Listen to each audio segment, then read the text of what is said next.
Good morning and welcome to our reflection time for today. I wonder if you would like to be able to predict the future. Have you ever wished that you could predict what's in store for you personally, for your family, for someone you love, or even for the world? I'd like to encourage you to discuss that briefly in your form groups this morning before we move on.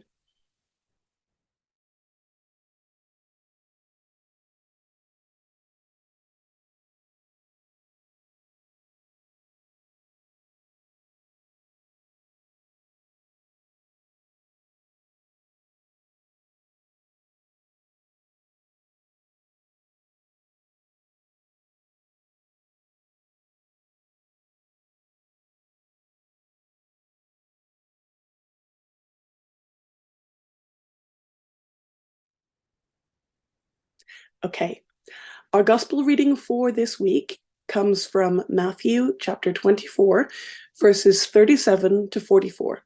And it says this: As it was in the days of Noah, so it will be at the coming of the Son of Man. For in the days before the flood, people were eating and drinking, marrying and giving in marriage, up to the day that Noah entered the ark. And they knew nothing about what would happen until the flood came and took them all away. That is how it will be at the coming of the Son of Man. Two men will be in the field. One will be taken and the other left. Two women will be grinding with a hand mill. One will be taken and the other left. Therefore, keep watch, because you do not know on what day your Lord will come. But understand this: if the owner of the house had known at what time of night the thief was coming, he would have kept watch and would not have let his house be broken into. So you also must be ready, because the Son of Man will come at an hour when you do not expect him. There are many people who try to predict the future in a variety of ways, and some take the practice more seriously than others. For example, some people open a fortune cookie at the end of a Chinese meal, smile, chuckle, read it out to the other people at their table, and then forget about it.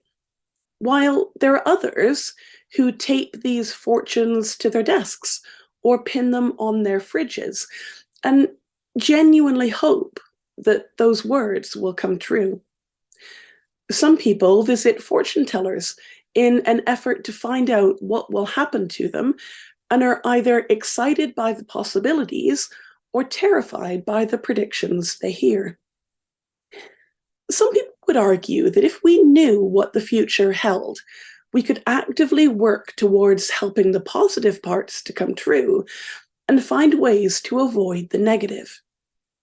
But others would say that if we knew what was coming, particularly the bad parts of life, then we'd never find the strength to get up in the morning. In this Bible passage, Jesus tells us that no one knows the day or the hour when certain significant events will overtake us and change our lives. Now, Jesus is talking about some very specific events here, and we'll look at those tomorrow. But the key point is that Jesus tells us that we can't know the future. So somehow we need to live our lives in the expectation that shocking and likely difficult things will happen to us, but also to avoid trying to predict them because there's no possible way to prevent them. That's difficult advice because it seems to go against basic human nature. We want to know, but we're not going to.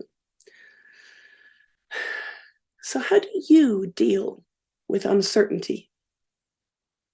See you soon.